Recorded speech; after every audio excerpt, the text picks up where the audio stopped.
Vous savez, les copains, tout le monde en a marre de la routine et de faire tout le temps la même chose. Et c'est un peu la même chose pour nos délinquants. C'est déjà vu et revu les attaques au couteau. Et du coup, il faut savoir se renouveler. Et du coup, aujourd'hui, on va voir un article. C'est un mec, SDF, qui a attaqué deux jeunes à la feuille de boucher. Donc c'est plus ou moins un hachoir, d'accord? On est à Plessis-Trévise. Et le mec SDF a fait ça car il voulait se venger d'une agression. L'une des victimes a les bras quasiment sectionnés. Là, le niveau de violence me fait bégayer, d'accord? On va regarder ça. Une attaque d'une rare violence. Samedi 13 avril 2024, un individu a attaqué deux hommes avec un couteau de boucher dans un parc au Plessis-Trévis dans le Val-de-Marne, selon une information du Parisien confirmée par le parquet de Créteil. Les deux victimes ont été gravement blessées et transportées en urgence absolue. Il a porté à l'un d'eux plusieurs coups au niveau des bras, qui sont presque sectionnés, rapporte un policier effaré. Le deuxième s'est interposé et a également reçu des coups au niveau du crâne. Des coups de hachoir dans le crâne.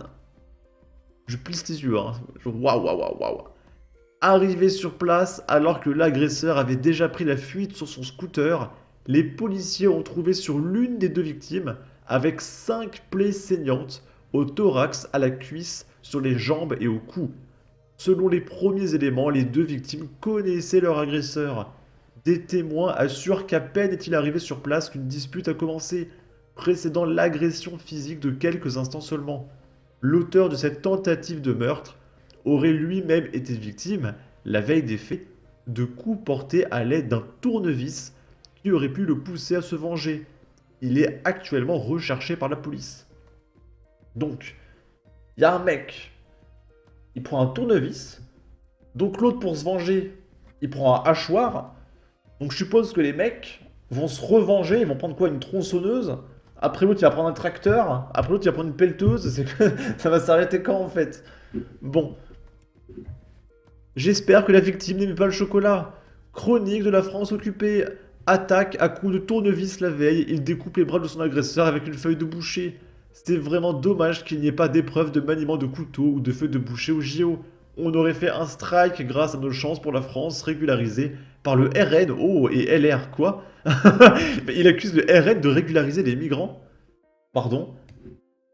Tous les jours plus loin dans l'horreur. Ici, on est à Paris dans le 20e. J'ai dû modifier l'article parce que c'était un petit peu trop violent. Donc, je vais laisser votre imagination faire le travail et comprendre ce qui s'est passé. Il y a une septuagénaire, donc une dame de 70 ans, qui a subi des choses que je ne peux pas dire sur YouTube, chez elle, par un homme lui ayant proposé de porter ses courses. Évidemment, quand il y a un inconnu qui te demande de rentrer chez toi pour t'aider à porter tes courses, tu vas dire oui. Ah, quand même, en France, en 2024, évidemment. Qu'est-ce qui pourrait mal se passer? Une septuagénaire a subi des choses que je ne peux pas dire sur YouTube à son domicile dans le 20e arrondissement de Paris, ce dimanche 14 avril, selon nos informations. Selon les premiers éléments de l'enquête, les faits ont été commis entre 18h30 et 19h30. Alors qu'elle revenait de la supérette, Vival, boulevard Davout, la victime a été accostée par un individu qui lui a proposé son aide pour lui porter ses courses jusqu'à son appartement. La dame, qui vit au 11e étage d'un immeuble du même boulevard, a accepté la proposition de l'individu qui, une fois arrivé, lui a fait subir des choses que je ne peux pas dire sur YouTube avant de quitter les lieux vers 19h30, indique une source policière à valeur actuelle.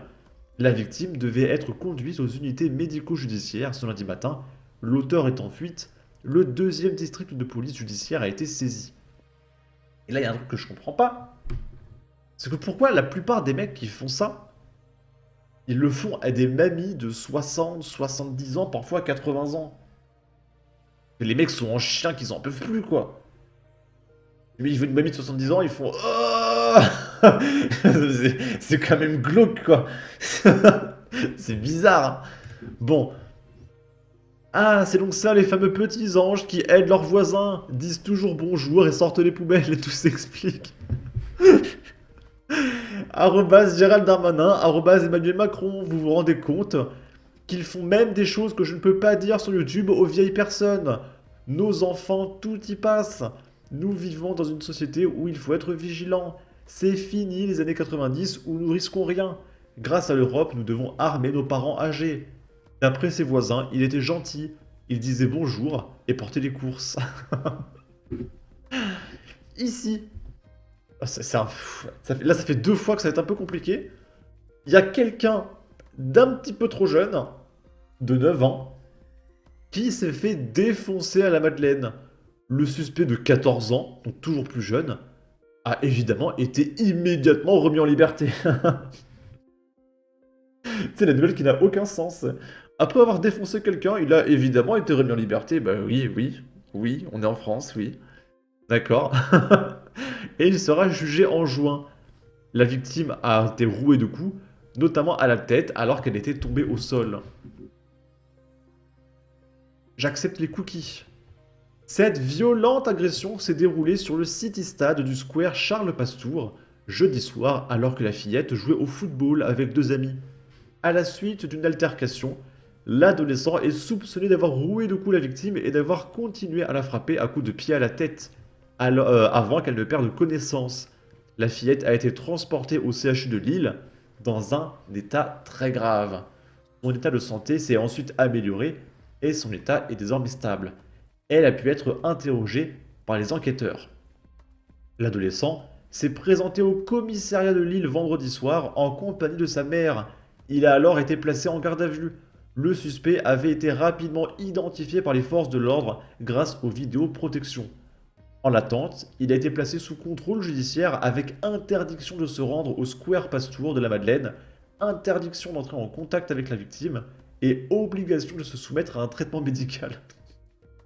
Il est fou. D'accord. Le gamin de 14 ans est forcément fou. Et là, encore une fois, mais j'ai une question. Apparemment, on a un médicament magique qui fait que quand tu le prends, tu arrêtes de défoncer les gens. Et t'arrêtes de tuer, etc. Pourquoi on ne le distribue pas partout dans le monde pour arrêter toutes les guerres? Visiblement, les Français, on le remet contre la violence. C'est un bonbon anti-violence.